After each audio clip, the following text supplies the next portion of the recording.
Alright, so the month of August is now over, and you guys seem to like the last update video that I did in July, so I am going to try and do more of these.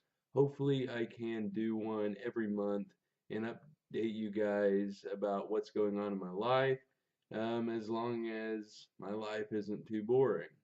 So if you guys remember from last month's video, I had a UTI and I was going to go to a urologist. By the time I went to the urologist, I wasn't leaking anymore, and so I told him the situation that I had a UTI and I was taking Cipro and I went to camp and everything, and I had a couple accidents after I got home from camp, but that had been a week ago, and I haven't had any accidents since. I told him that I thought the reason I was leaking was because I was having bladder spasms and I didn't know if the ditropan had stopped working or what. My two options were to try ditropan XL, which is a slower release, because at the time I was taking ditropan quick release and I have to take that 3 times a day, but the ditropan XL is a slower release and I only have to take that once a day, and it was supposed to work better. My other option was to stop taking ditropan or oxybutynin and start taking a new medication called Myrbetriq or Myrbetriq. I'm not sure how you pronounce that. Myrbetriq is kind of like the ditropan XL. I only have to take that once a day, and it works a little bit differently than ditropan.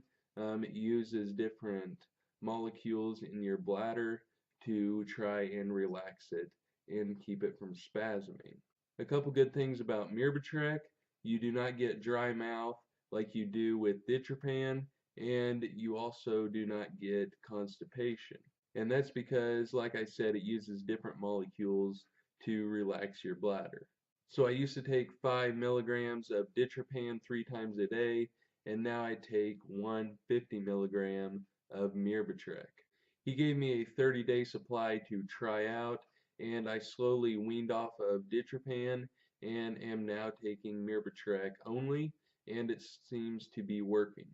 So I told him about the UTI that I had and that I was leaking, and he said that I might still have bacteria around the walls of my bladder, and I know people that catheterize, they always have bacteria in their bladder, but he wanted to make sure it was all out, so he prescribed me Bactrim, and they also did a culture on my urine. I began taking Bactrim once a day before I went to bed, and they called a couple days later saying they got the results back from my urine culture. They said that they wanted me to stop taking Bactrim, and they prescribed me amoxicillin. They wanted me to take 3 amoxicillins a day for 7 days, and then take 1 amoxicillin for 30 days. I am now done taking amoxicillin 3 times a day for 7 days, and now I'm in the process of taking it once a day for 30 days just to make sure that all of that bacteria is gone. I called the urology department back to see what kind of bacteria they found in my culture, and they said group B strep. I researched group B strep, and it said that penicillin was a good antibiotic to fight off group B strep, and I'm taking amoxicillin, which is a penicillin. I think it's really important to ask your therapists or doctors questions so that you can get information, and that way you will know for future references and you will understand what is going on in your body. Camp Possibility is now done, and I had a really good week.